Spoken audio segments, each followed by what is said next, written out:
Ban करना है। अरे दीवानों, पॉपुलर फ्रंट क्या एक पेपर में लिखा हुआ एक संगठन है क्या? नाम इतने अच्छे अच्छे हैं और ग्राउंड पे एक्टिविटी इनकी देश को तोड़ने की है। अनपॉपुलर वजहों से चर्चा में रहने वाला पॉपुलर फ्रंट ऑफ इंडिया यानी पीएफआई खुद को गैर सरकारी संस्थान बताता है, लेकिन 2014 से केंद्र में आई भारतीय जनता पार्टी से इस संस्थान का 36 का आंकड़ा रहा है। पीएफआई के आह्वान पर जगह जगह आगजनी की घटनाओं को अंजाम दे रहे थे। 1992 में बाबरी मस्जिद विध्वंस के कुछ साल बाद बने केरला के विवादित मुस्लिम संगठन नेशनल डेवलपमेंट फ्रंट ने 2006 में दक्षिण भारत के 2 और संगठनों से हाथ मिलाया, जिससे पीएफआई का गठन हुआ। केरला कर्नाटका में मजबूत पकड़ रखने वाला पीएफआई खुद को अल्पसंख्यक और वंचित वर्ग की आवाज बताता आया है, लेकिन अलग अलग रिपोर्ट्स इशारा करती हैं कि किस तरह इस मुस्लिम संगठन और सरकार की पटती नहीं दिखी। ये बड़े बड़े लोग जो अपने आप को बड़ा बड़ा लीडर कह रहे हैं, मुसलमानों को जो बड़े बड़े स्टेज में आकर धमकी देते हैं, इन सब की बुज़दिली हमने देख ली है। इस संस्था पर और उसके सदस्यों पर देशद्रोह, समुदायों के बीच नफरत फैलाने, आतंकी संगठन से लिंक होने के आरोप लगते आए हैं। इस संगठन पर सबसे बड़ा आरोप अब प्रतिबंधित हो चुके students Islamic movement of India यानी सिमी के दूसरे रूप होने का है।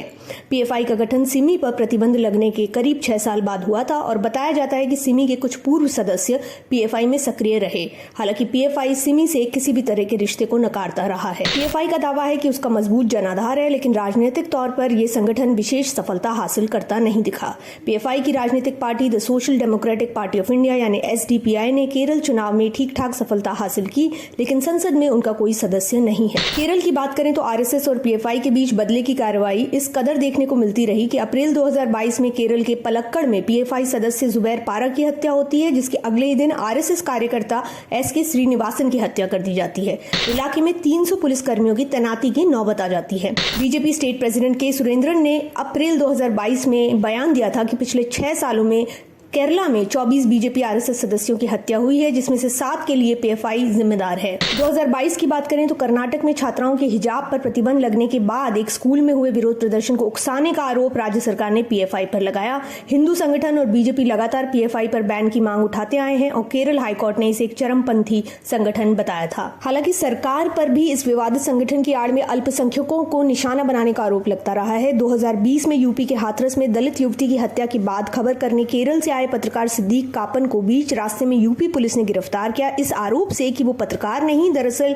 पीएफआई के सदस्य हैं और यूपी में तनाव पैदा करने के इरादे से कुछ और लोगों के साथ उन्हें भेजा गया है। करीब 2 साल तक यूएपीए के तहत कस्टडी में रहे कप्पन को सितंबर 2022 में सुप्रीम कोर्ट ने जमानत दी। पीएफआई लगातार खुद को जरूरतमंदों के लिए काम करने वाली और शोषण के खिलाफ आवाज उठाने वाली संस्था बताता आया है, लेकिन सितंबर 2022 में राष्ट्रीय जांच एजेंसी एनआईए और ईडी ने इसके खिलाफ अलग अलग राज्यों में मौजूद ठिकानों पर कई दिनों तक छापेमारी की, जिसके बाद केंद्र सरकार ने इस पर 5 साल के लिए पाबंदी लगाई और गुप्त एजेंडे चलाकर एक वर्ग विशेष को कट्टर बनाने और आतंकी संगठन से जुड़े होने की बात कही। पॉपुलर फ्रंट के साथ वही आएंगे जो खोने से नहीं डरते।